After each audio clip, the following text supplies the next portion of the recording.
ध्यान पूर्वक कहानी सुनना, बड़ी मस्त कहानी है।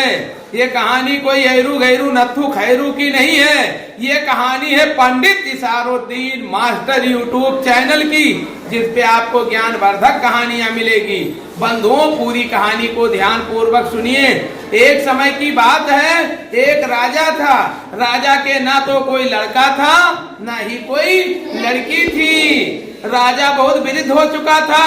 उसने सोचा अब मैं प्रस्थान करने वाला हूँ, दुनिया से कूच करने वाला हूँ, अल्लाह का प्यारा होने वाला हूँ, मैं बूढ़ा हो चुका हूँ, मेरी सामर्थ्य नहीं है कि मैं राजपाट को संभाल सकूं। उसने सोचा अपने धन का वारिसदार किसी को बना दूं।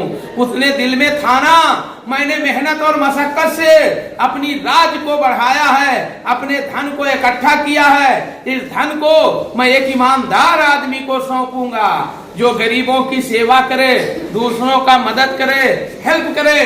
राजा ने ऐलान कर दिया कि जो मेरे राज्य में सबसे ईमानदार व्यक्ति होगा, जो गरीबों का सेवा करने वाला होगा, गरीबों का मसीहा होगा, अनाथों का मदद करने वाला होगा, उसी को मैं कल 12 बजे अपना राज सौंप दूंगा। हमारे देश के जितने भी ईमानदार लोग हैं, हमारे देश के राज्य के जितने भी ईमानदार लोग हैं, मैं सब कल फला प्रांगण में एकत्रित हो, उनमें से जो सबसे ईमानदार व्यक्ति होगा उसे मैं अपना पूरा धन दे दूंगा। जनता में खुशी की लहर फैल जाती है।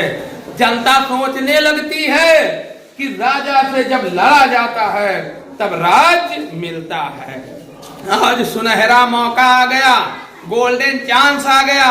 मैं राजा के दरबार में जाऊंगा, अपने ईमानदारी को साबित करूंगा और जाकर के नेक इंसान साबित करके पूरा राजपाट पा जाऊंगा। राजा अपना बैठा हुआ था, कहाँ पर? कुर्सी पर। पूरी जनता को लगाए हुए था। जो कुर्सी लगी हुई थी, जो भी जनता आती थी पिंडाल के अंदर बैठती रहती थी। बड़े बड़े पंडित वहां पर एक रात्र पहले ही पहुंच गए, राम राम का जाप करने लगे। बड़े बड़े मुल्ला पहले ही पहुंच गए, जो 5 टाइम नमाज पढ़ रहे थे। हुआ क्या, कहानी सुनते जाइए। कितनी रोमांचक ज्ञानवर्धक ईमानदारी वाली कहानी है। राजा ने एक कार्य किया, जिस रास्ते से सब लोग उसके महल की ओर आते थे, रास्ते में उसने एक पत्थर रखवा दिया। जो भी आता था उसको एक ही चीज दिल में रहती थी, कब मैं पिंडाल में पहुंचूं और कैसा मैं वेशभूषा बना लूं जिससे राजा मुझसे आकर्षित हो जाए और मुझे राज सौंप दे। हुआ क्या, जो भी जाता था उसकी निगाह चढ़ी रहती थी किस पर? कुर्सी पर। रास्ते में पत्थर पड़ा था, पैर में लगता था, वो गाली बकता था। ना जाने किस कम वक्त ने रास्ते में पत्थर रख दिया। उसको नहीं पता है कि आज राजा के यहाँ कोई नया राज अभिषेक होगा, कोई जनता में से राजा बनेगा। तो पत्थर रख दिया, सब लोग ठोकर खाते थे। और आगे जब बढ़ते थे तो बीच सड़क पर एक गड्ढा था, गड्ढे में कीचड़ था, चहला था। गड्ढा था, गड्ढे में कीचड़ और चहला था। एक व्यक्ति की लड़िया, जिसे बुलक कार्ड कहते हो, बैलगाड़ी कहते हो, उसी में फंस गई थी। लड़िया फंसी हुई थी। कोई व्यक्ति जो भी वहां से निकलता था वो बूढ़ा कहता था, भैया मेरे गाड़ी में धक्का लगवा दो। कोई धक्का नहीं लगवाता था। कहता था जब तक के लिए यहाँ धक्का लगवाएंगे टाइम ओवर हो जाएगा, मैं बहुत पीछे बैठने को पाऊंगा और राजा के आंखों से मैं ओझल हो जाऊंगा, वंचित रह जाऊंगा, मुझे राज नहीं मिलेगा। राज पाने की हड़प में, लालच में हर व्यक्ति लगा हुआ था और दौड़ता हुआ, भागता हुआ चला जा रहा था। तब तक के लिए गांव के कुछ लड़के थे। लड़कों ने सोचा कि ये राज तो युवा को मिलेगी, जवानों को मिलेगी। मैं लोग 14, 15, 17, 18, 20 साल का बालक हूँ, मुझे राज मिलने वाला नहीं है। हम लोग चल करके एक टीम बनाएं आज हम लोगों के पिताजी चले गए हैं राज के चक्कर में और हम लोग चल करके आज आराम से मैच खेल रहे हैं। तो गांव के जितने भी युवा थे सब चले गए मैच खेलने लगे। तब तक के लिए घड़ी में 11:30 बज गए। अब लोगों ने सोचा चलो हम लोग मैच खत्म हो गया है, चल के देखता हूँ राजा किसको राज सौंपता है। सभी खिलाड़ी जा रहे थे। तब तक के लिए एक खिलाड़ी उस रास्ते से गुजरा, उस पत्थर में उसका पैर लग गया, घुटने के बल गिर गया, उसका घुटना फूट गया। उसने कहा किसी ने बहुत गलत काम किया, रास्ते में पत्थर रख दिया। उस टूटे हुए घुटने वाले व्यक्ति ने कोशिश करके मेहनत करके उस पत्थर को रास्ते से हटा दिया, फिर और आगे बढ़ा। सब खिलाड़ी भी सोच रहे थे जल्दी चलो देखा जाए किसका किस्मत का सितारा चमकने वाला है, किसे आज यहाँ का राज मिलने वाला है। वो लंगड़ा खिलाड़ी जा रहा था। तब तक एक बूढ़े ने आवाज दिया कोई सहारा बनो, मेरी फंसी हुई गाड़ी में धक्का लगाओ। उन लंगड़े ने बोला कि दादा मैं धक्का लगवाए देता हूँ। बूढ़ा बोला नहीं, आप तो पहले से चोट खाए हुए हो। सब लोग तो चले गए राज्याभिषेक देखने के लिए, बालक मैं भी चलता हूँ, अब इसे यहीं छोड़ देता हूँ। बालक ने कहा नहीं, इसमें मचे हुए बैल आपस में लड़ सकते हैं, मर सकते हैं। चलो बाबा कोशिश करो, मैं धक्का देता हूँ, हौसला बुलंद रखो, गाड़ी निकल जाएगी। बालक एक तो पैर से जख्मी था, मैच खेला हुआ था, थका मांदा था। उसने फुल कोशिश करके और बाबा ने अपने बैल को हट हट की आवाज लगाई। बैल कीचड़ से निकल जाते हैं। फिर लंगड़ाता हुआ बालक जाकर के सबसे पीछे वहां बैठ जाता है। तब तक के लिए घड़ी में 12 बज चुके थे। हर लोगों की नजर अटकी हुई थी। सब लोग हर तरह, कोई अपने दाढ़ी पर हाथ मारता था, कोई अपने जनेऊ को कान में लगाता था, कोई अपने चंदन को देखता था, कोई अपनी टोपी से ही करता था कि ना जाने किस बात पर राजा आकर्षित हो जाए और मुझे राज पूरा का पूरा सौंप दे। घड़ी में जब 12 बज गया, राजा खड़े हुए और कुछ नहीं बोले, केवल खड़े रहे। जनता सोच रही थी 12 बजे किसी को राज देना है, आखिर राजा अभी क्यों नहीं दे रहे। तब तक के लिए एक बूढ़ा व्यक्ति आता है, राजा से कहता है राजन आपके राज को संभालने वाला मिल गया। राजा ने कहा कौन?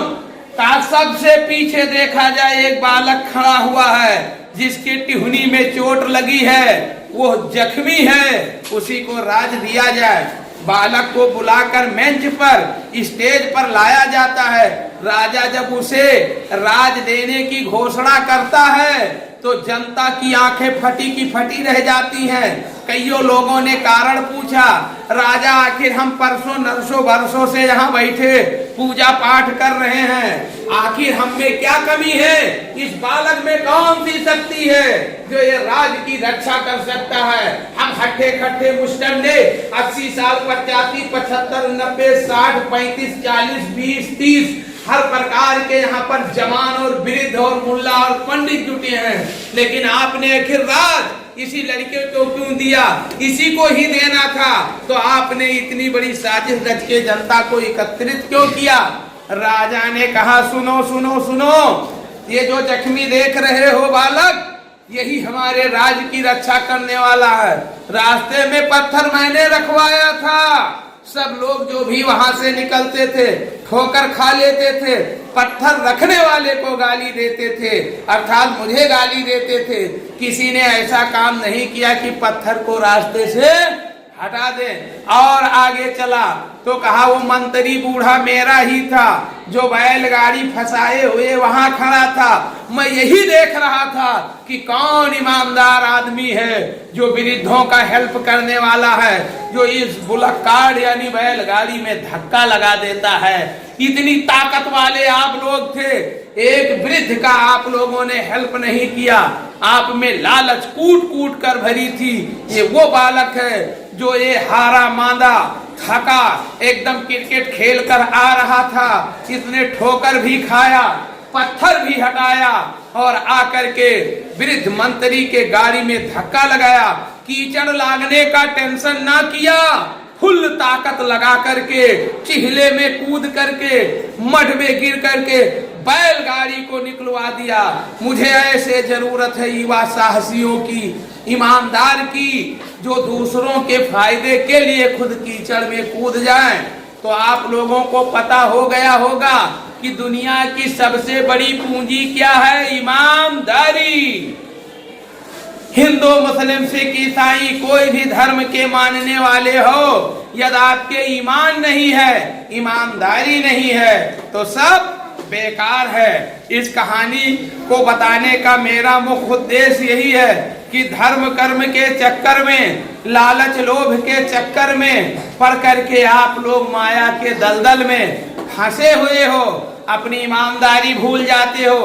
बताया जाता है ना, ये दुनिया ऐसन है जैसन सेबल फूल, और 4 दिन के 34 झूठे रंग में ना भूल। 1 लाख पूत 1.25 लाख नाती, तीके घर दिया न बाती। इस दुनिया की माया में मत फंसो, ये दुनिया एक माया है। माया दीपक नर पतंग, उमर उमर इवै पड़ंग, कहे कबीर गुर ज्ञान तई, एक आध उबरंग। सब माया के चक्कर में जैसे पतंगे दीपक की ओर जा रहे थे, सब कीड़े मकोड़ों दीपक पंखियों की तरह दीपक की ओर चले जा रहे थे, और रास्ते में भूल गए कि दूसरों का हेल्प मदद करना चाहिए। मैं तो बहुतों को देखता हूँ, कोई मजलूम है, कोई गरीब है, कोई अपाहिज है, रास्ते में खड़ा है, बाइक से जा रहे हैं, साइकिल से जा रहे हैं, कोई हाथ देता है मुझे भी बिठा लो, तो क्या बोलते हैं, साइकिल में हवा नहीं, बाइक में हवा नहीं। बिठाने के लिए यदि कोई हट्ठा खट्टा मुस्तंडा शूट बूट में अप टू डेट खड़ा हुआ है तो उसे बिठा लेंगे, लेकिन कोई गरीब होगा उसे नहीं बिठाएंगे। आज यहाँ पर बैठे हुए सभी बंधुओं को मैं एक सूचना देना चाहता हूँ, आप लोग गरीबों का हेल्प करिए। जो अंधे हों, लेंगड़े हों, यानी जो एकदम मजलूम हों, जो अपाहिज हों, उनका हेल्प करिए, मदद करिए। यही तुम्हारा धर्म है। ना हिंदू धर्म बड़ा है, ना मुसलमान धर्म बड़ा है। जैसे उदाहरण के तौर पर कोई भी धर्म के लिए लड़ता झगड़ता है, धर्म से मतलब नहीं, आप किस तरह के हो इस बात पर डिपेंड करता है। आप उस धर्म माना, एक व्यक्ति इस्लाम धर्म का मानने वाला, एक सनातन धर्म का मानने वाला है।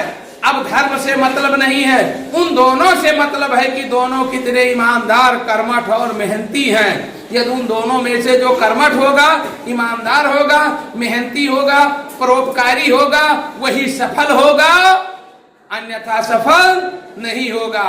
तो बंधुओं, हमारे कहने से तात्पर्य है कि आप लोग ईमानदार बनिए, नेक बनिए, दूसरों का हेल्प करिए। और श्री कृष्ण भगवान ने गीता के उपदेश में कहा है, कर्म करो बिन फल की इच्छा। इसी के साथ अगले वीडियो के लिए चैनल को सब्सक्राइब करके और घंटी भी बजा दे ताकि अगले वीडियो का नोटिफिकेशन मिले। वीडियो अच्छा लगा हो तो लाइक कर दीजिए, और दूसरों के पास भेजना चाहते हो तो सब्सक्राइब कर दो। तब तक के लिए जय हिंद, जय भारत। फिर मिलेंगे। Okay, bye.